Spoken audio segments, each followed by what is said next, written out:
Are you saying that the army, looking at what has happened, should be exonerated from this? I'm not saying that the army should be totally exonerated. Okay? What do you mean by totally? Well, partly, and it's neither here nor there? What I'm trying to say here is that I think the defense headquarters should really investigate, this withdrawal of troops. If indeed troops were withdrawn, and then shortly after we had this attack.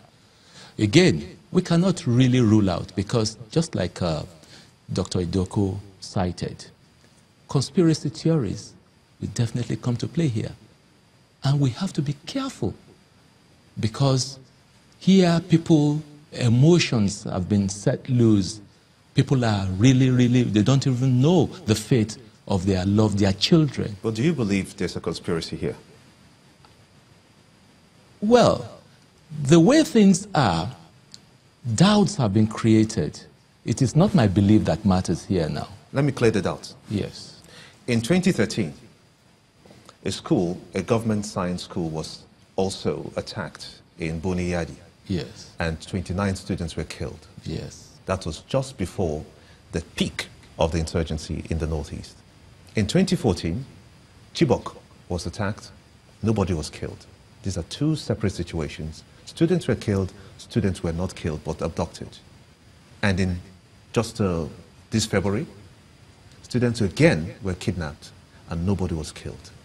Would you agree that there is a conspiracy within some powers that doesn't allow the government to detect who is perpetrating this violence and for what reasons?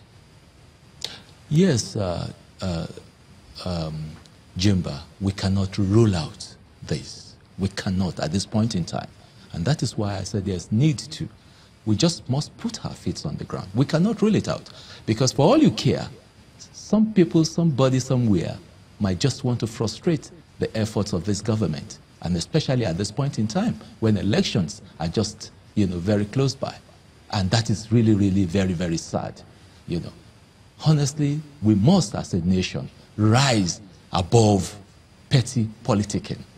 We must not play politics with lives. It is very, very important that Nigerians, just really understand this straightforward. Dr. Idoko, what do you think about this situation? Because if the Chibok girls were used as bargain chips against the government to get money out to fund operations of Boko Haram, what guarantee is there? And nobody died in that instance. No. Nobody has died in this instance. No. Will they be used as a bargain chip also? Yes, it's very likely. Why do you think that the DSS decided to negotiate with terrorists? Well, it came to a point where the government was stuck, completely stuck. There was no way out of the quagmire. And there was pressure on government to come clean on what had happened. Therefore, emissaries were sent here and there, and negotiation became necessary because it was even in the media that government should negotiate. That even in other crimes, negotiations go on with terrorists. Therefore, it should happen. So at that point, government had no choice. But the point you have raised that is very, very important is this bargaining chip of a thing. I believe that after the abduction, the girls were hidden in such a manner that they cannot be traced. And government has not deployed what I think is necessary. People were saying that immediately it happened, government should have deployed drones that would have detected where those girls were located.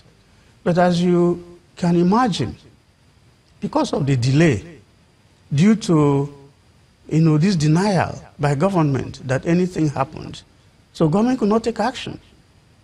So I'm certain, well, let me underline the word certain, that sooner than later, you will begin to hear, okay, it is necessary to negotiate with them. And then lots and lots of money will be spent doing that. All manner of emissaries will come up to say that they know where the girls are located. Because if that happens, you remember the Chibok girls, over 100 of them are still in the captivity of Boko Haram.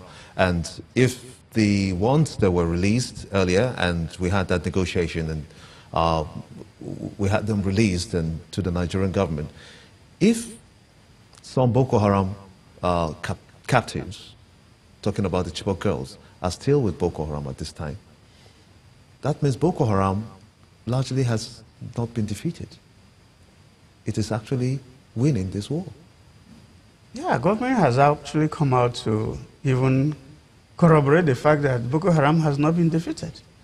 Initially, they said it was technically defeated.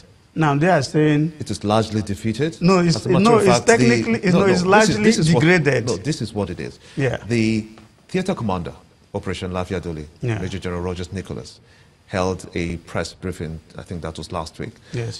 Then said that Boko Haram have been defeated in Sambisa Forest. Oh, just in Sambisa Forest. But we're also told that some of the insurgents that launch attacks are also from Sambisa Forest. So how do we conclude? Pockets of them.